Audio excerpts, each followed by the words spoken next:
नमस्कार, आप सभी दर्शकों का बहुत बहुत स्वागत करती हूँ। आप देख रहे हैं जस्ट टीवी में हूं नेहा शुक्ला स्ट्रेट टॉक के साथ एक बार फिर से आप सभी के सामने उपस्थित हूँ। आइए शुरू करें आज का कार्यक्रम।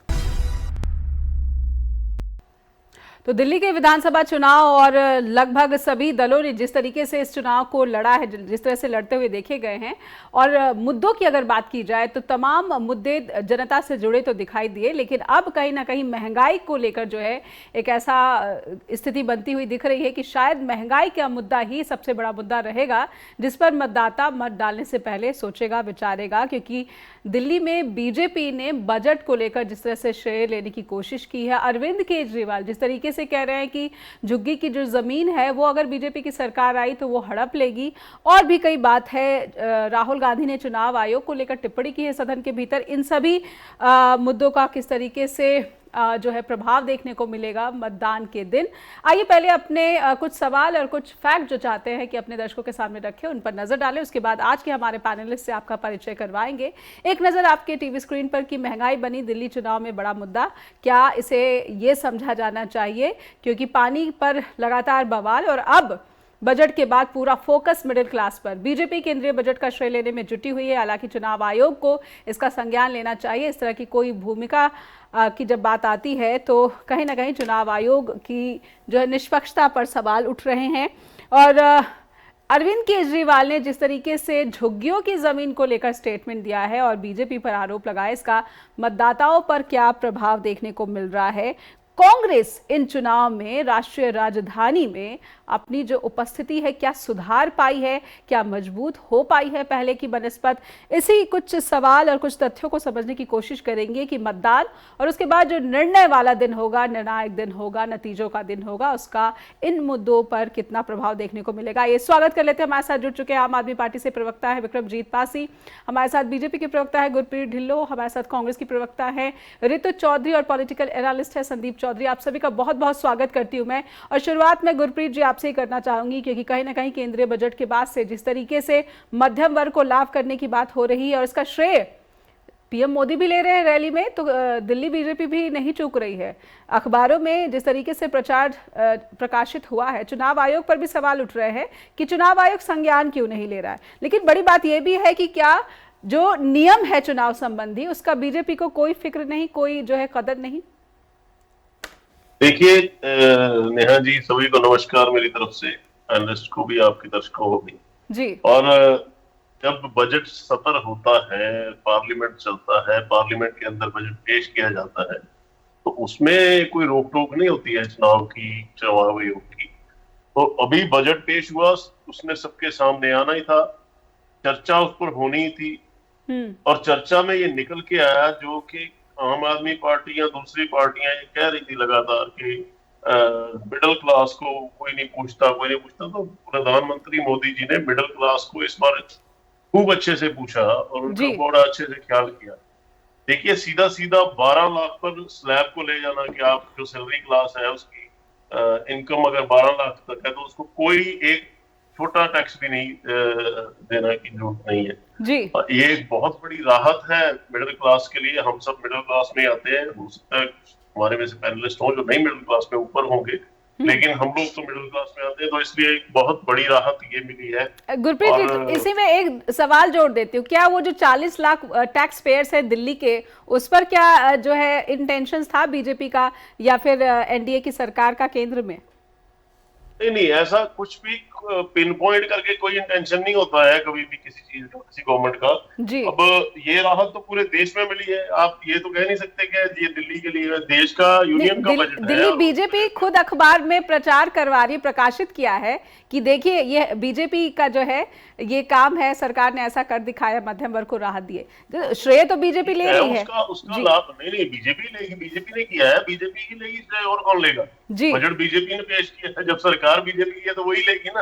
अब अगर आप कहें कि दिल्ली वालों को इसके बारे में नहीं मतलब लाभ नहीं होना, तो ऐसा तो है नहीं। दिल्ली भी तो देश के अंदर ही आता है, पूरे देश के लिए बजट बना है, उसमें जो योजनाएं, जो किसके लिए क्या पैसा एलोकेट किया, तो वो सारे देश का है, वो उसमें दिल्ली भी आता है, तो दिल्ली के लोगों को लाभ मिलना ऑब्वियस है।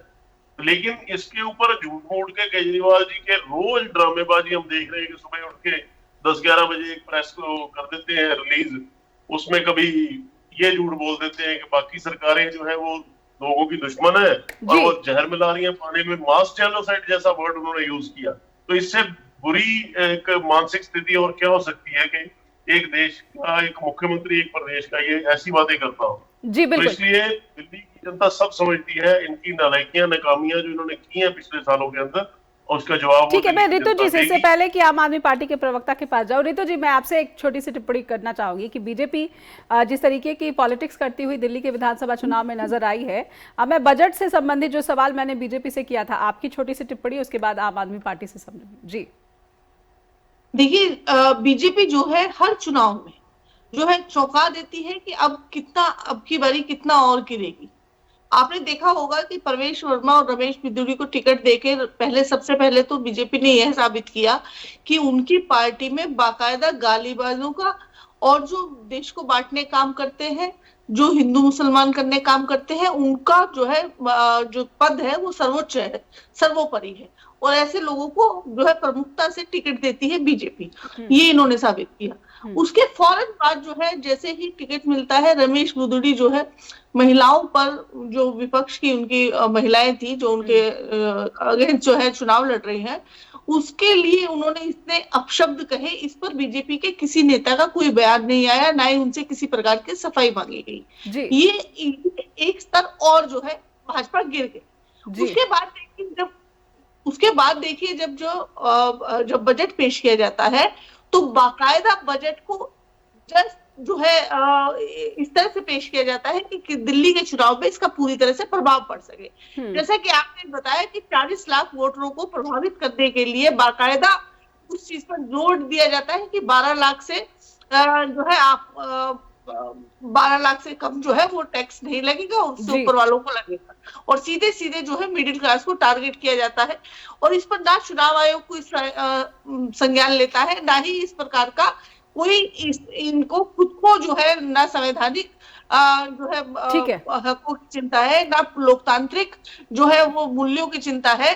और ये बाकायदा चुनाव के सभी नियम और कानूनों की धज्जियां उड़ाते हुए बाकायदा इनके सब नेता इस चीज का प्रचार करते हैं। कांग्रेस से मेरा सवाल ये है कि जब आम आदमी पार्टी के मुखिया प्रेस कॉन्फ्रेंस करके चुनाव आयोग की भूमिका पर सवाल खड़े कर रहे थे, तो कांग्रेस ने साथ क्यों नहीं दिया? कांग्रेस ने एक भी जो स्टेटमेंट में केजरीवाल के सवालों को लेकर जो है खुलकर नहीं कहा कि हाँ केजरीवाल जो है जो आरोप लगा रहे हैं उसकी सही तरीके से जांच होनी चाहिए, या चुनाव आयोग को जो है इसका उत्तर देना चाहिए, इस पर स्पष्टता रखनी चाहिए। कांग्रेस कहीं ना कहीं आपके साथ इस मुद्दे पर भी नहीं जो है खुलकर बात करती हुई या साथ होती हुई नजर आई। तो कहीं ना कहीं कांग्रेस अन्य प्रदेश में तो चुनाव आयोग की भूमिका की बात करती है लेकिन दिल्ली में नहीं करती है, ऐसा क्यों? एक छोटा सा मैं जवाब समझना चाहूंगी। जी देखिए, बहुत ही संक्षेप में मैं आपको इसको जवाब दूंगी। आपको शायद पता नहीं है, हम 2 बार चुनाव आयोग के पास हमारा जो है बाकायदा हमारा पैनल गया है, और इसमें हमने जो है जितनी भी जो भी चुनाव आयोग जो चुनाव में जो धांधलियां हो रही हैं उसमें जो जितनी भी चीजें हैं उनको लेकर हम गए, लेकिन उसमें तो केजरीवाल ने हमारे साथ नहीं दिया। हमने तो ये नहीं कहा कि आपने केजरीवाल जी हमारे साथ में क्यों नहीं बोले कि इस प्रकार से धांधलियां क्यों चुनाव में की जा रही है, क्यों पैसा बांटा जा रहा है, क्यों पैसे, क्योंकि जो है केजरीवाल जी खुद ही जो है चुनाव आयोग की धज्जियां उड़ा रहे थे, उसके नियम कानून की धज्जियां उड़ा रहे थे। जब वो जो है फॉर्म भरवा रहे थे आम आदमी से, उन्होंने खुद ने कहा कि हमने जो है 13 लाख से ऊपर फॉर्म भरवा दिए, रजिस्ट्रेशन करवा दिए। किस हक से वो करवा रहे थे आप बताइए मुझे। ठीक है, यानी कि केजरीवाल जो बोल रहे हैं और जब उनका एक्शन है उन दोनों में जो है बहुत ही फर्क है, अंतर है। कहीं ना कहीं जिस जो आरोप बीजेपी पर लग रहे हैं वही आरोप आम आदमी पार्टी पर कांग्रेस की प्रवक्ता लगा रही है। एक छोटे से ब्रेक के लिए इशारा हो रहा है, ब्रेक से जब लौटेंगे तो संदीप चौधरी हमारे साथ जुड़े हुए हैं और आम आदमी पार्टी के प्रवक्ता, उनसे भी समझने की कोशिश करेंगे कि क्या मध्यम वर्गीय मतदाताओं को जिस तरीके से लुभाने की कोशिश कथित रूप से की गई है उसका असर भी देखने को मिल रहा है, और महंगाई और खासकर दलितों की पॉलिटिक्स में जो है दिल्ली विधानसभा चुनाव में कितनी सीधी सीधी कड़ी टक्कर आम आदमी पार्टी, बीजेपी या फिर कांग्रेस जो है देती हुई नजर आ रही है। क्या ये त्रिकोणीय मुकाबला रह गया था आखिरी तक, या फिर ये सीधा सीधा 2 पार्टियों के बीच मुकाबला देखने को मिला है? एक छोटा सा ब्रेक के बाद लौटते हैं। तो दिल्ली के विधानसभा चुनाव में मतदाता जो है वो किसको ज़्यादा तवज्जो दे रहा है या फिर किससे नाराज़ और जो है परेशान नज़र आया है, किस मुद्दे का ज़्यादा असर देखने को मिल रहा है? कहीं ना कहीं पानी को लेकर जिस तरह से हाहाकार हुआ और अब मध्यम वर्ग को जो है टारगेट करती हुई बीजेपी और आम आदमी पार्टी या फिर कांग्रेस जो है नज़र आ रहे हैं। हमारे साथ पॉलिटिकल एनालिस्ट संदीप चौधरी जुड़े हुए हैं। संदीप जी से छोटी सी टिप्पणी मैं समझना चाहूँगी कि आखिर में संदीप जी आप देख रहे हैं कि चुनाव किस दिशा की तरफ बढ़ता हुआ दिखा है। पानी को लेकर हाहाकार और अब मिडिल क्लास पर पूरा फोकस। इससे पहले कि मैं विक्रमजीत से समझूं कि वो जमीनों का मसला केजरीवाल ने उठाया, दिल्ली पुलिस की गुंडागर्दी की बात कर रहे हैं, तो ये भाषा का भी किस तरीके से जो है उन्होंने बिल्कुल आर पार की लड़ाई में जो किसी भी अपने लहजे का भी बिल्कुल आक्रामक दिखने लगे हैं। संदीप जी छोटी सी टिप्पणी पहले आपसे, उसके बाद आपके प्रवक्ता के पास। जी देखिए नेहा जी, दिल्ली चुनाव अपने आखिरी दौर में आ चुका है और अब स्थिति लगभग स्पष्ट है। मैं जो देखता हूं, जो मुझे दिखाई देता है, उसमें भारतीय जनता पार्टी और आम आदमी पार्टी के बीच में जबरदस्त टक्कर है। जबरदस्त टक्कर। क्या ये त्रिकोणीय मुकाबला रह गया है? संदीप जी एक संक्षिप्त टिप्पणी चाहती हूँ, क्या ये त्रिकोणीय मुकाबला रह गया है जैसा शुरू में लग रहा था? नेहा जी, ये त्रिकोणीय मुकाबला नहीं है, क्योंकि जो एक आम आदमी पार्टी का और कांग्रेस का जो वोट बैंक है वो ये जानता है कि हम अगर कंफ्यूजन में रहे कि हम कांग्रेस की तरफ शिफ्ट हो जाएं तो हो सकता है ना कांग्रेस रहेगी ना आम आदमी पार्टी रहेगी, क्योंकि एक बहुत बड़ा वोट बैंक है जो दिल्ली में बीजेपी को पसंद नहीं करता। पहले उसे शीला दीक्षित की सरकार अच्छी लगती थी, आज की तारीख में अरविंद केजरीवाल की सरकार अच्छी लगती है, लेकिन बीजेपी ने मीडिया के माध्यम से और केंद्र सरकार के माध्यम से, बजट के माध्यम से अपना माहौल काफी अच्छा बनाया है। कुछ आम आदमी पार्टी के लोगों को वो अपने साथ लेकर के गए हैं, इसका थोड़ा बेनिफिट उनको मिल सकता है, लेकिन मैं ये मानता हूं कि आम आदमी पार्टी की जो जड़ें हैं वो काफी मजबूत है और कुछ आम आदमी पार्टी के बीजेपी को पता चलता है कि भाई बिजली पानी हाफ और ये ऐसी ऐसी स्कीम, कुछ चीजें आम आदमी पार्टी ग्राउंड लेवल के नीचे ऐसे करती है। जब आपके घर में स्कूल से बच्चा आता है तो आपके घर पे पेरेंट्स के पास फोन आता है कि आपका बच्चा सुरक्षित पहुंच गया है। इन चीजों का बीजेपी को नहीं पता है और ये ऐसी ऐसी छोटी छोटी चीजें हैं जो आम आदमी पार्टी को लोगों के साथ कनेक्ट करती है और कहीं ना कहीं मजबूती प्रदान करती है। तो आप इस वक्त आम आदमी पार्टी का एज जो है चुनाव में देख पा रहे हैं और ये त्रिकोणीय मुकाबला कम से कम नहीं रहा है, ये कहना चाह रहे हैं। मैं विक्रमजीत पासी जी के पास जाना चाहूंगी। विक्रमजीत जी, केजरीवाल कह रहे हैं, लोगों से अपील कर रहे हैं कि लोग काला निशान लगाने आएंगे आपकी उंगली में। किस आधार पर, क्या ये किस आधार पर इस तरह का मतदाताओं से जो है अपील या फिर आग्रह? बिल्कुल नमस्कार नेहा जी, आपको भी, संदीप जी, दोनों मेरे को पैनलिस्ट आदरणीय प्रवक्ताओं और दर्शकों को नमस्कार।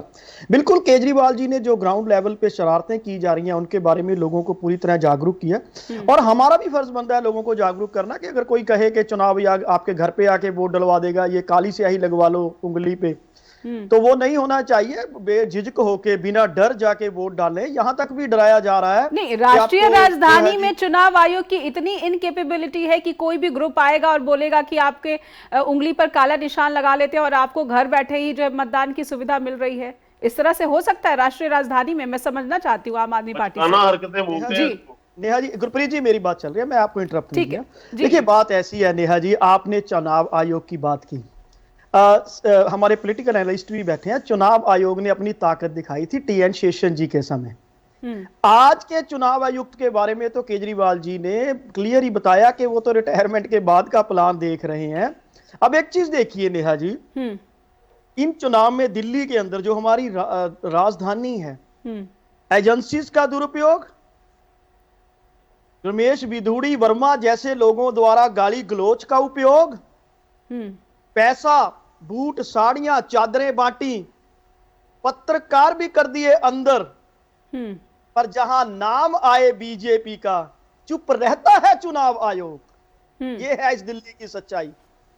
गाली गलोच होती है, हमले होते हैं, पत्रकारों को अंदर कर दिया गया, पत्रकारों पे हमले हुए, हमने वीडियोस भेजी, लेटर्स लिखी, कंप्लेंट्स लिखी कि ये देखिए पैसे बांटे जा रहे हैं, वीडियो चल रही है, फोटो में उनके इलेक्टोरल कार्ड लिए जा रहे हैं। विक्रमजीत जी, ऐसे में रितु जी ने एक अपनी टिप्पणी में केजरीवाल आम आदमी पार्टी पर भी ये आरोप लगाए हैं कि आप लोगों ने भी जो है मतदाता लिस्ट में कुछ ना कुछ गड़बड़ी धांधली की है। मैं चाहती हूँ रितु जी, अगर आप वो एक बार फिर से उससे उत्तर में विक्रमजीत से लेना चाहूंगी। जी आप कह रहे हैं कि बीजेपी अगर इस तरह के कृत्यों में लगी है तो आम आदमी पार्टी भी लगी है। रितु जी वो आंकड़े रखिए जी।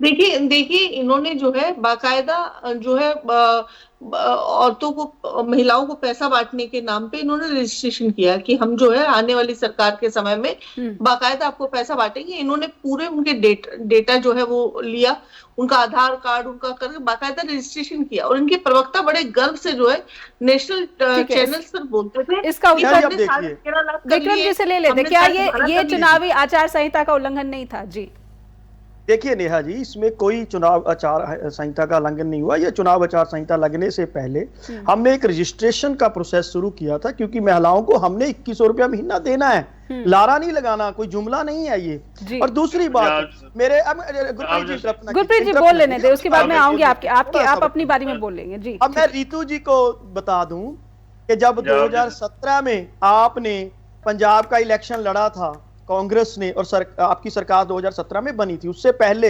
इन्होंने घर घर नौकरी के फार्म भरे थे कांग्रेस वालों ने।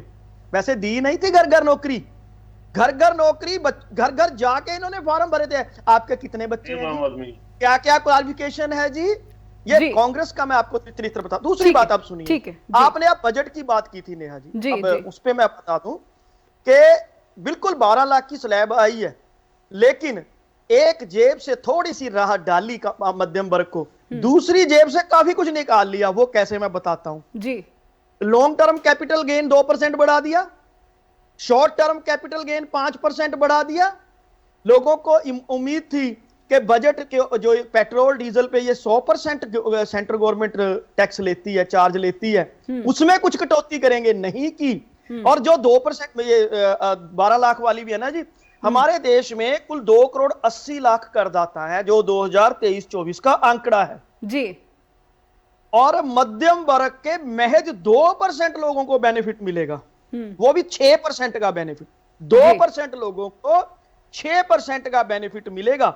अभी मैं एक चीज बताता हूं, इनकी टैक्स की सिस्टम देखिए। इस बार भी जो केंद्र सरकार ने ही, बीजेपी की सरकार ने ही आंकड़ा पेश किया, ये कहते हैं हमें अनुमान लगाया कि हमें टैक्स के रूप में 12,60,000 करोड़ रुपया आएगा, डायरेक्ट टैक्सेस के रूप में जी। और कॉर्पोरेट जिसको इन्होंने 14 लाख करोड़ से ज्यादा का फायदा दिया, कहते वहां से 9,80,000 करोड़ आएगा जी। खेल देखिए, मध्यम वर्ग को मिला कुछ नहीं। आज की डेट में महंगाई 7 लाख से 12 लाख कर दिया विक्रम जी 7 लाख से 12 लाख जो है टैक्स बेनिफिट कर दिया। गुरप्रीत जी से मैं समझ रही हूँ, डिबेट की मर्यादा रखिए ना। मैंने फिर आपकी बारी में मैं भी ऐसे बोलूंगा। विक्रम जी संक्षेप में, फिर समय जो है आपके आंकड़े हैं, ठीक है, आपके केंद्र सरकार। विक्रम जी मैं गुरप्रीत जी के पास जाना चाहूंगी अगर आपकी बात पूरी हो गई। जी 1 मिनट, अगर किसी ने मध्यम वर्ग को राहत दी है तो आम आदमी पार्टी ने दिया, तकरीबन 25,000 रुपए महीने का फायदा दिया, और अगली टर्म में हम 35,000 रुपए महीने के तकरीब का फायदा देने जा रहे हैं जी। ये है राहत, जिसको राहत कहा जाता है। बीजेपी ने तो कॉर्पोरेट्स को फायदा दिया, यानी मध्यम वर्ग पर जो जादू है वो बजट से बीजेपी के फेवर में नहीं चला जाएगा, ये आम आदमी पार्टी का। गुरप्रीत जी आप इसका उत्तर दें, उसके बाद कांग्रेस की प्रवक्ता भी यहाँ पर कुछ जोड़ना चाहती है जी। यहाँ जी पासी साहब ने जो कहा, मैं अगर ये इनके मुंह में घी चक्कर हो, अगर ऐसी बात हो कि इंडिया के अंदर अगर 12 लाख के नीचे के इनकम वाले को ये राहत मिली है तो वो सिर्फ 2% है। इसका मतलब बाकी सब जो है वो 12 लाख की इनकम के ऊपर है। इनका कहने का मतलब ये है, मतलब कोई भी आंकड़े को किसी तरफ भी गड़बड़ा देंगे, मतलब 12 लाख से ऊपर यहाँ पूरा देश कमा रहा है, और जो 2% है सिर्फ जिसको राहत मिलेगी, और उसमें भी पता नहीं 6% कौन सा, मतलब क्या गेम करते हो यार पासी साहब, कोई सोच तो लिया करो। आंकड़े हैं गुरप्रीत जी, केंद्र सरकार के जी। गुरप्रीत जी को बोल लेने दीजिए, उसके बाद एक छोटी टिप्पणी रितु जी से भी लूंगी। पासी जी आपके पास बाद में आएंगे जी। केजरीवाल ने सुबह आज फिर से वो किया ड्रामा, उठ के ये गुंडे हैं, फलाना है, ढमका है। भाई गुंडागर्दी आप खुद करते हो। अभी 2-4 दिन पहले रेड हुई इनके उस पे इलेक्शन कमीशन की, कहा जी पंजाब के सीएम के ऊपर रेड कर दी। उसकी सच्चाई पता क्या है जी? आज निकल के आ रही है बातें सारी, जो खुद करवाई है अपने भगवंत मान जी ने, क्योंकि उनकी उस कोठी पे भी कब्जा केजरीवाल ने कर रखा था। केजरीवाल की फैमिली, चुनाव आयोग के अधिकारी की स्टेटमेंट है गुरप्रीत जी, चुनाव आयोग चुनाव आयोग के अधिकारी की स्टेटमेंट है इस रेड को लेकर कि हमें अंदर जाने नहीं दिया गया है। हाँ, तो उनके ये बताए पासी साहब के वो दीवारें बांध बांध के कौन लोग भागे थे वहां से जब रेड हुई थी, या रेड को करने की अंदर जाने नहीं दिया, लेकिन वो दीवारें बांध बांध के भागे थे वो अरविंद केजरीवाल का सीक्रेट ऑफिस चल रहा था वहां पे, और ये अपना इनकी फैमिली वहां जब से इनको सीएम की कुर्सी छोड़ी है तो बड़ी कोठी ढूंढने के चक्कर में ये पंजाब के सीएम की कोठी के ऊपर कब्जा कर लिया। एक पे नहीं किया, सभी पे किया है। एक छोटा सा ब्रेक लूंगी मैं, गुरप्रीत जी आपकी बात पूरी हो गई तो एक छोटा सा ब्रेक लेते हैं, उसके बाद रितु जी से भी जी एक छोटे से ब्रेक के लिए रुकेंगे, एक ब्रेक के लिए रुकते हैं और उसके बाद रितु जी और संदीप जी भी हमारे साथ जुड़े हुए हैं, उनका इस मुद्दे पर क्या कहना है। कहीं ना कहीं स्पष्ट जानकारी सीएम मान के दिल्ली स्थित घर पर जो रेड कथित रूप से हुई थी इसकी नहीं निकलकर सामने आ सकी थी। समझते हैं कि हमारे प्रवक्ता या फिर एनालिस्ट के पास अगर कोई जानकारी है। एक ब्रेक के बाद हाजिर होंगे।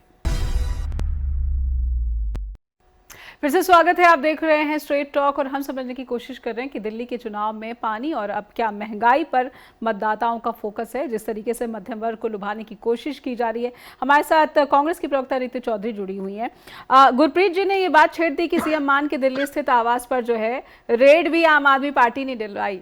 मतलब मुझे समझ नहीं आ रहा है कि किस आधार पर गुरप्रीत जी ये बयान दे रहे हैं, क्योंकि खुद चुनाव अधिकारी का स्टेटमेंट था कि हमें अंदर नहीं जाने दिया जा रहा है, और हालांकि उन्होंने ये कहा था ये किसी किस्म का रेड नहीं है। गुरप्रीत जी अगर आपके पास कोई स्पष्ट जानकारी तो आप रखिए, फिर मैं रितु जी से समझना चाहूंगी। जी नहीं, डिटेल में क्या है, इन्होंने जब से केजरीवाल ने कुर्सी छोड़ी है सीएम की जी, घर नया चाहिए था तो घर का इंतजाम नहीं हो रहा था, तो इन्होंने क्या क्या ये जो अपना सीएम भगवंत मान का वहां पे ऑफिशियल रेजिडेंस होता है, क्या नाम मैं पटियाला हाउस नहीं, ये कपूरथला हाउस जी, कपूरथला हाउस में केजरीवाल की फैमिली शिफ्ट हुई कि नहीं हुई, ये पासी ये जवाब दे दे जी। और वहां पे जाके भगवंत मान को एक छोटा सा कमरा साइड में दिया गया, आप वहां पे रह लो, बाकी सारी कोठी पे कब्जा है इनका।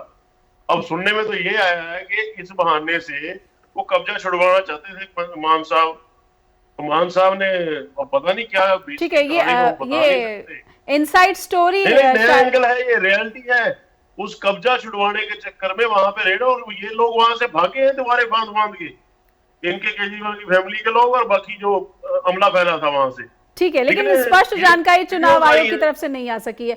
पासी जी मैं ये कि मुद्दा नहीं है, ये मुद्दा नहीं है, बहस का मुद्दा नहीं है रेड की नहीं हुई। मैं सिर्फ 10 सेकंड लूंगा, 10 सेकंड। ठीक है पासी जी, बिल्कुल 10 सेकंड, क्योंकि फिर समय जो है अन्य सवालों की तरफ देना जरूरी है। जी सुनिए, ठीक है सिर्फ 10 सेकंड, पासी जी सिर्फ 10 सेकंड, इनको चुप कराइए ना, क्योंकि झूठ तो ठीक है। गुरप्रीत जी आपने जो बात कही है, जिस षड्यंत्र की बात कही, उत्तर ले लेते हैं। सुनिए, अब बात मेरी पूरी तो होने नहीं दे रही। गुरप्रीत जी ठीक है, आप अपनी बात पूरी कर लें, लेकिन समय जो है अन्य सवालों को भी देना जरूरी है जी। मैं शॉर्ट में एक लाइन में खत्म कर रहा हूँ कि ये लोग बड़ी देर से कोशिश कर रहे हैं कि भगवंत मान को किसी तरह से सीएम पे यहाँ से हटाएं, लेकिन इनकी मजबूरी ये है कि वो वहां पे लोगों में उसकी डिमांड ज्यादा है कि हाँ चुटकुले अच्छे सुना देते हैं तो थोड़े लोग इकट्ठे हो जाते हैं। अब मजबूरी पासी जी उत्तर दे। गुरप्रीत जी हो आपकी बात समझ आपकी बात दर्शकों ने सुन ली।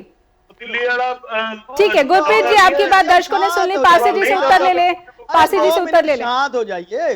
देखिए नेहा जी, बीजेपी को लोग ऐसे ही नहीं कहते कि ये बहुत झूठी पार्टी है, क्योंकि ये बैठे बिठाए कोई भी झूठ बोल देगी। सीएम केजरीवाल जी ने जब सीएम हाउस छोड़ा, उसके बाद वो अशोक मित्तल जी के पास रह रहे हैं, उनके घर पे रह रहे हैं। ये पूरे दिल्ली को पता है, पूरे मीडिया को पता है।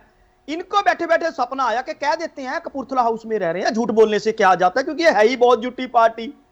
दूसरी बात क्या कह रहे हैं आज, कहते हैं जी भगवंत मान जी ने खुद ही रेड डलवाई, और जो इनकी कठपुतली बना हुआ है इलेक्शन कमीशन, उसके जो डिस्ट्रिक्ट ऑफिसर हैं, वो कह रहे थे जी भगवंत मान जी हमें अंदर नहीं जाने दे रहे। भगवंत मान जी उस वक्त वहां पर थे नहीं, उपस्थित नहीं थे, प्रचार कर रहे थे। अब तीसरी नेहा जी, जब इलेक्शन कमीशन वहां पहुंचा, उनकी टीम पहुंची, साथ ही साथ आपके चैनल के सभी चैनल्स के लोग वहां थे, किसी को कोई दीवार बांधता नजर नहीं आया। इस बहुत झूठी पार्टी को नजर आ गया। ठीक है विक्रम जी, आपकी बात नोट हो गई है। सुनिए ठीक है, कितना भी आप सोच आपकी बात नोट हो गई। नजर आया ना। ठीक है विक्रम जी, बहुत जी झूठी बात है। इस बहस को आगे बढ़ाते हैं, इस बहस को आगे बढ़ाते हैं, इस बहस को आगे बढ़ाते हैं। मैं कह रहा हूँ हरभजन मान की हरभजन सिंह की कोठी में कौन रह रहा है ये बता दो। गुरप्रीत जी बहस को मुख्य मुद्दे पर लाते हैं, चुनाव के मुख्य मुद्दों पर लाते हैं। मैं संदीप जी से समझना चाहती हूँ। संदीप जी, इस तरह के ठीक है इन लोगों ने कब्जे करके रखे हैं। ठीक है गुरप्रीत जी, ये आपके आरोप है, ये आपके आरोप है, मतदाताओं को कितना प्रभावित करेंगे। वो बेचारे खुद परेशान है। ठीक है संदीप जी, अब मैं दोनों ही पार्टी के प्रवक्ताओं से अनुरोध करूंगी कि बहस को जो है सार्थक बनाने की कोशिश में मेरी जो है मदद करे। संदीप जी, मैं आपसे समझना चाहती हूँ। मिलेगा जवाब दिल्ली की जनता। संदीप जी, मेरा सवाल आपसे है, दिल्ली के मतदाता क्या ये आरोपों में उलझते हुए भी दिखे कि या फिर वो बिल्कुल स्पष्ट तरीके से उनका मुद्दों पर केंद्रित ही जो है पूरी कैंपेनिंग में उन्होंने पार्टियों की तरफ अपना जो अटेंशन रखा है। संदीप जी, मैं समझना चाहूंगी कि पिछले विधानसभा चुनाव से दिल्ली का ये मौजूदा विधानसभा चुनाव आपको सबसे बड़ा फर्क क्या नजर आया? आप कितनी जो है अग्रेसिवली इसको फाइट करती हुई नजर आई, या फिर कहीं ना कहीं इनकम्बेंसी जो है सत्ता विरोधी लहर जो है उसका सामना करते हुए, जूझते हुए केजरीवाल दिखे? देखिए नेहा जी, जो दिल्ली की राजनीति है, जो हमारे प्रवक्ता लोग बैठे हैं, ये अपनी अपनी पार्टी को प्रोटेक्ट करते हैं, बहुत अच्छे से अपनी बात रखते हैं। आप सुन पा रहे हैं? बिल्कुल बिल्कुल, आप बात रखिए। तो इसमें सबसे इंपॉर्टेंट चीज है देखने वाली कि इससे हटके हकीकत क्या है। हकीकत ये होती है नेहा जी, बीजेपी के पहले सांसद रहे परवेश वर्मा, अब वो नई दिल्ली से चुनाव लड़ रहे हैं, मजबूत कैंडिडेट है, पूर्व मुख्यमंत्री के बेटे हैं। वे एक बड़े पत्रकार को लेकर के जनता के बीच जाते हैं, और नेता वहां जाता है पत्रकार को लेकर के जहां उसकी अपनी लॉबी, अपने लोग होते हैं। वो वहां जाकर के कहते हैं कि यहाँ पे लाइट नहीं आती, यहाँ पानी नहीं मिलता। पत्रकार पूछता है एक महिला से कि क्या पानी नहीं आता? महिला कहती है जी पानी तो आता है। वो पूछता है साफ पानी आता है? महिला कहती है साफ पानी आता है। फिर परवेश वर्मा कहते हैं लाइट नहीं आती, वो कहती है लाइट भी बढ़िया आती है। परवेश वर्मा कहते हैं बिल नहीं मिलता, वो कहती बिल भी ठीक आता है। तो इन चीजों से पता चलता है कि हकीकत क्या है, जनता को क्या मिल रहा है। 3 बार कोई मुख्यमंत्री कैसे शपथ ले सकता है, आप ये बताइए नेहा जी। इसका मतलब कुछ तो डिलीवर होता है। क्या जनता पागल है, या केवल सच बोलने वाले राजनीतिक लोग ही रह गए हैं? अगर राजनीतिक लोग इतने अच्छे होते तो इनकी सरकार होती जी। तो कहीं ना कहीं मैं ये मानता हूं कि अरविंद केजरीवाल जनता से जुड़े हैं, उनके अंदर लोगों को कुछ दिखाई देता है। रही बात इमेज स्पॉइल करने की, आप मुझे ये बताइए पूरे हिंदुस्तान के अंदर क्या अरविंद केजरीवाल ही अकेले बेईमान है? उन्हीं को जेल जाना चाहिए था, एक ऐसे मुख्यमंत्री वही थे, या हेमंत सोरेन ही एक ऐसे मुख्यमंत्री थे? हेमंत सोरेन को अगर जेल में डाला गया तो झारखंड की जनता क्या बेवकूफ थी? वो भ्रष्टाचारी को बनाना चाहती थी, उसने ईमानदार लोगों को क्यों नहीं बनाया? उसने देशभक्त लोगों को क्यों नहीं बनाया जो अपने आप को देशभक्त कहते हैं? इसका मतलब देशभक्त कौन है ये जनता जानती है, ईमानदार कौन है ये जनता जानती है, सर्विस कौन कहाँ किसको अच्छी डिलीवर कर सकता है मैं ये नहीं कहता।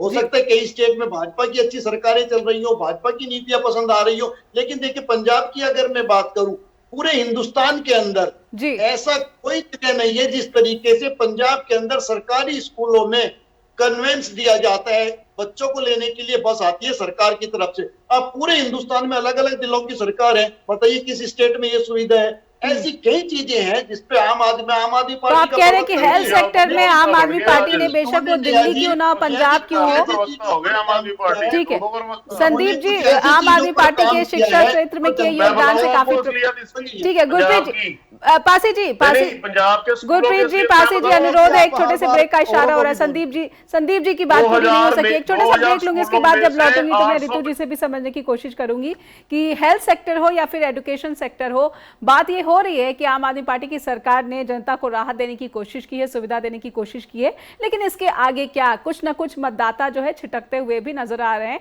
क्योंकि कुछ सर्वे में इस बात का दावा किया गया है। एक छोटा सा ब्रेक के बाद लौटते हैं। फिर से स्वागत आपका, आप देख रहे हैं स्ट्रेट टॉक और दर्शकों को सीधे लेके चलेंगे कांग्रेस की प्रवक्ता रितु जी के पास। रितु जी, कहीं ना कहीं ऐसा लगा कि कांग्रेस की पॉलिटिक्स में जो शुरुआती धार थी वो बाद में काफ़ी जो है धुंधली सी पड़ने लगी या फिर जो है फीकी सी पड़ने लगी। रितु जी, क्या वजह है कि दिल्ली की सियासत कांग्रेस शायद मतदाताओं को समझा नहीं पाई कि कांग्रेस चाहती क्या है? क्या वो तीसरे नंबर की पार्टी बनी रहना चाहती है?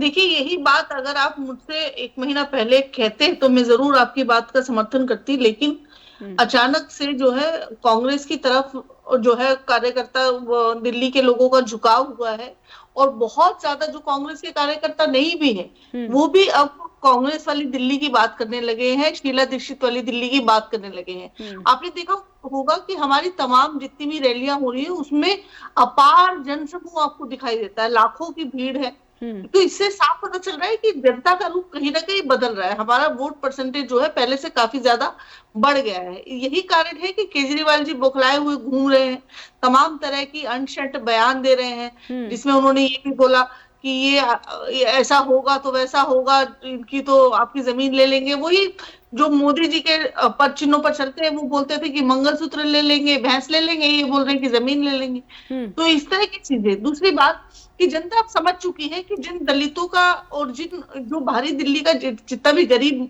तबका था, चाहे वो दलित हो चाहे वो अल्पसंख्यक हो, जिनका वोट बैंक लेकर ये जो मुख्यमंत्री बने रहे, 3 साल इन्होंने सरकार चलाई, वो लोग समझ चुके हैं कि उनका जो है इनकी पार्टी में कोई वजूद नहीं है। आपने देखा होगा कि इनके एक मंत्री ने डॉक्टर अंबेडकर की प्रतिज्ञाएं जो है वो दोहराई थी, उसके बाद उनको जो है पार्टी से निकाल दिया गया। आप देखिए कि इनके 9 रत्नों में से एक भी दलित पिछड़ा या आदिवासी नहीं है। इनके सांसदों में लेकिन वो ताल कटोरा का नाम बदलने की बात कर रहे हैं, बीजेपी वाले अब ताल कटोरा स्टेडियम का नाम बदलने की बात कर रहे हैं। जी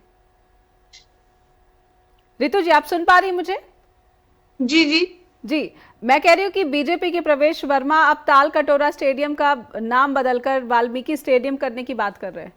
कहीं ना कहीं वो दलितों की पहचान की बात कर रहे हैं। जी देखिए, दलितों का केवल कांग्रेस हमेशा से ये बात करती आई है कि दलितों का केवल नाम लेने से दलितों का भला नहीं हो जाता है, दलितों का भला करने से दलितों का भला होता है। आप बेशक से राष्ट्रपति दलित बना दो, लेकिन जब उनको उनके अधिकार नहीं दोगे, उनको जो है जब संसद का उद्घाटन होगा उसमें इनवाइट तक नहीं करोगे, तो उसका कोई औचित्य नहीं रह जाता है। जी ये बीजेपी और केजरीवाल ये वही पार्टी है जो दलितों के मुंह पे पेशाब करना जानते हैं, उनको जीप के पीछे बांध के लंबी जो है घसीटना। ऊना कांड आपको पता होगा। ठीक है, मैं और पासी जी से उत्तर ले लेती हूँ। रितु जी आपने जो भी आरोप लगाए मैं पासी जी से उत्तर लेती हूँ। तो मैं गुरप्रीत जी आपके पास भी आऊंगी। पासी जी, क्या जमीन छीन लेना, मंगलसूत्र छीन लेना, ये वही टर्म है जैसा कांग्रेस आरोप लगा रही है? देखिए, कांग्रेस का तो आप इतिहास जान लीजिए। आपको आज ये डॉक्टर अंबेडकर जी की बात कर रहे हैं तो मैं इनको याद करवा दूं कि नेहरू जी तो अंबेडकर जी को हरवाने के लिए चुनाव प्रचार करने चले गए थे। तो इनकी सोच कभी भी अंबेडकर जी की सोच से मिलती नहीं है, ना कांग्रेस की ना बीजेपी की। हाँ, जहां तक आपने कांग्रेस की बात की है, ये कह रहे हैं जी केजरीवाल जी बौखलाए फिर रहे हैं, नहीं। आप ध्यान दीजिए, संदीप दीक्षित जी बहुत बुरी तरह बौखला गए और बिल्कुल भारतीय जनता पार्टी की बोली बोल रहे हैं। कांग्रेस अपना रिकॉर्ड मेंटेन करने वाली है दिल्ली के अंदर, शून्य थी शून्य पर ही रहने वाली है, ये मैं इनको क्लियर बता दूं। दूसरी बात, ये बात कर रहे थे पंजाब की, तो मैं इनको बता दूं, जैसे संदीप जी ने बताया, पंजाब में सड़क सुरक्षा फोर्स सबसे बढ़िया रहा है। 50% मौतें कम हो गई एक्सीडेंट से। अब तीसरी बात, अगर आप बात कर रहे हो मध्यम वर्ग की, दिल्ली की सड़कों के गड्ढे क्यों नहीं भर पाए? सब बहुत ज्यादा नाराजगी है। हरियाणा की, सुन तो लीजिए नेहा जी, हरियाणा की सड़कें दिखा दिखा के गुमराह करने का कार्य करते थे। या एक चीज मैं बताता हूं, अब मध्यम वर्ग की बात करते हैं। मध्यम वर्ग के लिए केजरीवाल जी ने पूरा जोर लगाया। नेहा जी बिल्कुल, मुझे भी थोड़ा सा दे दीजिए कि मध्यम वर्ग को आप राहतें दो, मध्यम वर्ग के जो कर्जा है उसको माफ करो, नहीं किया गया। हमने कहा शिक्षा का बजट 2% से बढ़ा दीजिए। कांग्रेस ने ना 1964 में कोठारी कमीशन बिठाया था, उसने कहा था भाई 6% कर दो शिक्षा का बजट, आज तक नहीं किया। बिल्कुल, शिक्षा बजट नहीं बढ़ाया, निजी स्कूलों का शुल्क नियंत्रण नहीं किया, उच्च शिक्षा के लिए सब्सिडी नहीं दी इस बजट में, बजट नहीं बढ़ाया। रितु जी को जोड़ना चाहती हूँ। गुरप्रीत जी, मैं आपके पास भी आऊंगी, लेकिन छोटा सा टिप्पणी मैं रितु जी से। रितु जी, तेरी बारी नहीं आई भाई। मैं आऊंगी, मैं गुरप्रीत जी आपके पास आऊंगी, लेकिन रितु जी छोटी सी, बिल्कुल छोटी सी टिप्पणी आपको ऐड करना चाहती हूँ, बिल्कुल संक्षेप में। रितु जी देखिए, एडवोकेट साहब, आपने इस चीज के बारे में कहा कि जो है गड्ढों में जो है हरियाणा की सड़कें दिखाई, आपने शायद हरियाणा की सड़कें देखी नहीं है, इसलिए आप ऐसी बात कर रहे हैं। आप मतलब आप सही आ रहे हो हरियाणा में जी। मैं सुनिए, मैं बता रही हूँ आपको, मैं रेगुलर हरियाणा मेरा आना जाना रहता है, बाकी स्टेट में भी आना जाना रहता है, खुद ड्राइव करती हूँ। 8 महीने से लगातार पीरागढ़ी से लेकर और बहादुरगढ़ बॉर्डर तक जो है सड़कें टूटी हुई है और 8-8 घंटे का जाम लगा हुआ है। ठीक है, अभी तो बारिश गुरप्रीत जी कर लीजिए, ठीक अभी है। भी वहां पे पानी भरा हुआ है घुटनों तक। ठीक है गुरप्रीत जी बिना बारिश के। गुरप्रीत जी, जिन दिल्ली की सड़कों को मुद्दा बना रही है बीजेपी बिल्कुल पड़ोसी राज्य में जो है शासन चला रही है, लेकिन यहाँ की सड़कों का भी वही हाल, तो क्या इन मुद्दों पर जो है या फिर मध्यम वर्ग का ध्यान नहीं जाएगा? जी नहीं, किसने कहा? हरियाणा की सड़कें तो बहुत शानदार है, हरियाणा में कोई ऐसी नौबत नहीं आई। चलिए संदीप जी से भी पूछ लूंगी जी। वो भी पहले हमारे संदीप जी ने एक बात कही कि पंजाब के अंदर जी वो देखो एजुकेशन में ये कर दिया वो कर दिया। उस टाइम मैं कह रहा था, आपने मेरी बात काट दी। 2000 स्कूलों में से 885 स्कूलों के अंदर प्रिंसिपल नहीं है, प्रिंसिपल ही नहीं है, पोस्ट ही नहीं है।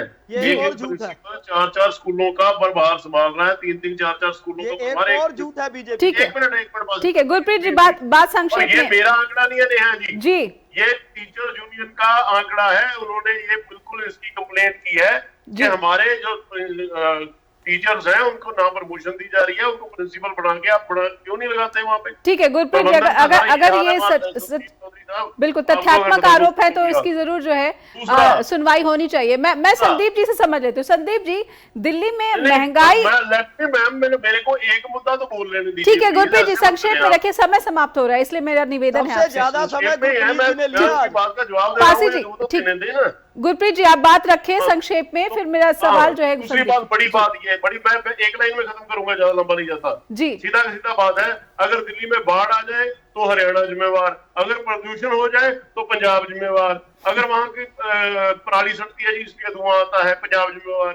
अगर वहां पे पानी बाढ़ अगर पीने का पानी नहीं आ रहा पीछे से हरियाणा ने रोक दिया, मतलब ये बंदा अपनी जिम्मेवारी कोई लेता नहीं ना समझता। आज तक इसने किसी दस्तक नहीं किए किसी भी चीज के ऊपर। सीएम रहते हुए भी ये बंदे ने एक भी मंत्रालय कोई अपने डिपार्टमेंट नहीं रखा अपने पास, और ये बड़ा जिम्मेवार आदमी है जी।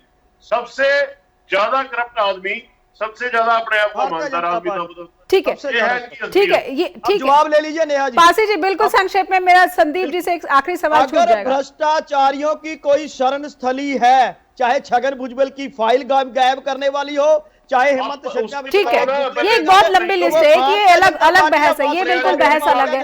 संदीप जी करप्शन तो पीछे छूट गया।